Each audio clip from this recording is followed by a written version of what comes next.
கட்சிகள் வெற்றி பெறுவது கூட்டணி கணக்கா, காலதேவன் கணக்கா? யூடியூப் சேனல் ரசிகர்களுக்கும் குரு பார்வை சேனல் ரசிகர்களுக்கும் அன்பு கனிந்த வணக்கம். இந்த நாடாளுமன்ற தேர்தலில் யார் வெற்றி பெறப் போகிறார்கள், என்ன கணக்கில் வெற்றி பெறுகிறார்கள் என்பதை விளக்கவே இந்த தொகுப்பு. பத்திரிகைகளின் கருத்து கணிப்பும், அரசியல் ஞானிகளின் கருத்து கணிப்பும், ஒவ்வொரு தலைவர்களின் பிரச்சார கருத்து கணிப்புக்கும் இடையே இந்த குரு பார்வையின் கணிப்பையும் தெரிந்து கொள்ளுங்கள். 55 ஆண்டுகளுக்கு முன்பு காங்கிரஸிடமிருந்து ஆட்சியை காலதேவன் பறித்து திராவிட கட்சிகளுக்கு கொடுத்தான். அதிலிருந்து கூட்டணி கணக்கு தான் வெற்றி பெற்று வந்தது. எப்படி திமுக அதிமுக மாறி மாறி வந்தது. அப்பொழுது சேர்ந்த கூட்டணி கணக்கால் தான் வெற்றி பெற்றது. கொள்கையாலேயோ நேர்மையாலேயோ தலைவர்களின் ஒழுக்கத்தாலேயோ வெற்றி பெறவில்லை. திமுகவில் தொண்டர்கள் வெறித்தனமான பாசமும் ஒத்துழைப்பும், என் கட்சி என் தலைவர் என்ற விடாப்பிடி தன்மையும் அதிகம் இருந்தது. தலைவர்கள் என்ன தப்பு செய்து ஜெயிலுக்கு போனாலும் வருத்தப்படவில்லை, மீண்டும் வெற்றி பெற்றார்கள். அதோடு கூட்டணி கட்சிகள் நன்கு ஒத்துழைப்பும் கொடுத்து வெற்றிக்கு உதவினார்கள். ஆனால் இம்முறை திமுக கூட்டணி கணக்கு சுமார்தான். கம்யூனிஸ்ட் கட்சியில் தொண்டர்கள் கிடையாது, வயதான தலைவர்கள் மட்டுமே உண்டு. காங்கிரஸ் கட்சியிலே அதிக மெம்பர்கள் கிடையாது, விளம்பர தலைவர்கள் மட்டுமே உண்டு.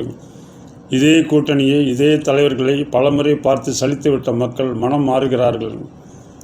மற்ற மதத்தினரும் சலித்து விட்டார்கள். அதிருப்தியாளர்கள், அரசாங்க ஊழியர்கள், நடுநிலையாளர்கள் எல்லாம் காலதேவனால் சிறிது சிறிதாக மாறிக்கொண்டு வருகிறார்கள். இதே நிலைமைதான் அதிமுகவும். கூட்டணி கணக்கு மோசம், உள்கட்சியிலும் பூசல், 4ஆக பிரிந்துவிட்டது. தேர்தலில் தேர்வது கடினம். இந்த 2 மாநில கட்சி வெற்றி பெற்றாலும் தமிழ்நாட்டுக்கு பிரயோஜனமில்லை.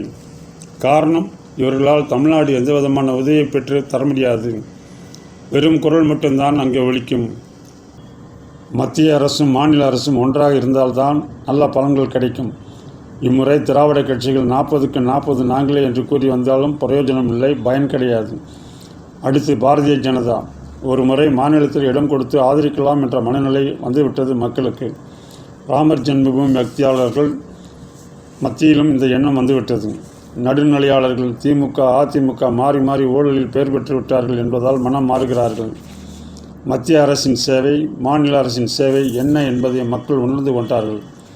மேலும் தமிழகத்தில் அண்ணாமலை புரட்சிமிக்க இளைஞர் ஒருவர் நல்ல கருத்துக்களை பரப்பி வருகிறார். ஒவ்வொரு மாவட்டத்தையும் புரிந்து பேசுகிறார். தலைவர்களுக்கு வேண்டிய பொது அறிவும் நேர்மையும் உண்டு. விளக்கமாக பேசி வருகிறார்.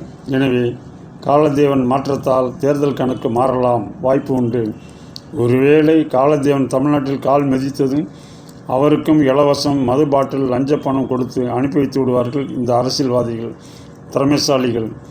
வரும் தேர்தலில் கூட்டணி வெற்றியா காலதேவன் வெற்றியா ஜூன் மாதம் தெரிந்துவிடும். வணக்கம். குரு பார்வை.